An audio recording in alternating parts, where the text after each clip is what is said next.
all. It's won by Jesus with the word of his mouth.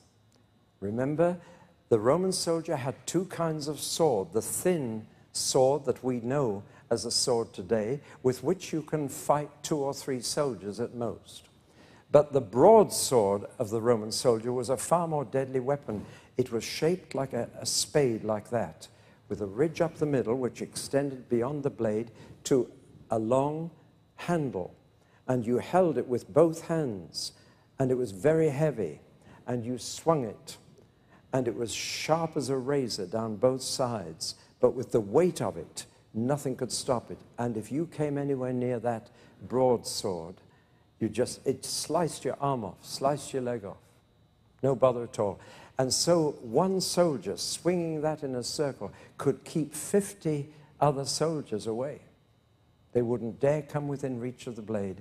Now, in the letter to the Hebrews in the New Testament, it says the word of God is like a two-edged sword, cutting through to the marrow of the bone. It's a vivid picture. But here's the shape of the two-edged sword. And Jesus had that in his mouth. It says the rider on the white horse has a two-edged sword in his mouth. And with that sword, Jesus will slaughter this entire army with a word. He did use that sword only once during his first visit to planet Earth, when he came to a fig tree and found no figs and he was hungry. He cursed the tree. And the next day the disciples walked along and said, "Master, look, the tree's dead. There's nothing on it." And Jesus said, "Are you surprised? Why, if you had faith like a grain of mustard seed, as tiny as that, you could say to this mountain, 'Jump in the sea,' and it would go." Was he using hyperbole? I know of one example where a mountain has been thrown into the sea by faith. Better tell you, or you'll come and ask me afterwards. It's in Japan. There was a Christian orphanage that took in many unwanted children in Japan, but they were full, and still there were more children needing a home.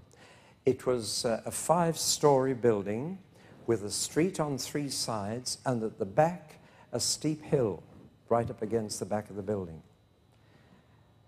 And therefore, there was no room to expand the building because it was in an earthquake zone and they were forbidden to go more than 5 stories high.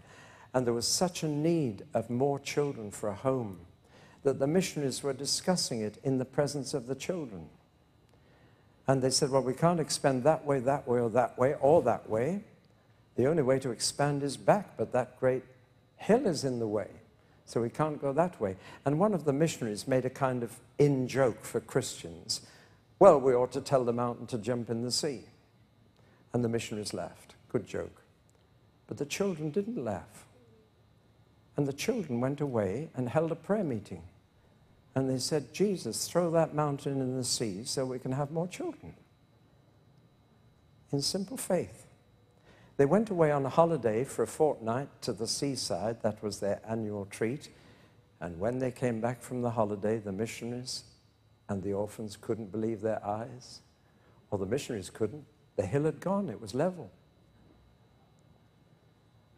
And they said, look, it's gone. And the children then said, yes, we told Jesus to throw it in the sea. Well, the missionaries were so curious, they had to find out what happened, so they asked all the neighbors, what happened while we were away? And what had happened was, it was actually in a great seaport, and they were reclaiming land in the harbor to build more warehouses, and they'd built a dam in the shallow part of the sea, and now needed a whole lot of stuff to throw in the sea to build up some land behind the dam. And somebody had said, there's that hill behind the orphanage, that's not doing any good. And they'd sent earth-moving equipment, and literally, in just days, they had reduced the mountain to a plain and thrown it all in the sea. I've got a photograph of it at home. You know, children sometimes have much simpler faith than we sophisticated adults. They just tell God to do it, and he does it.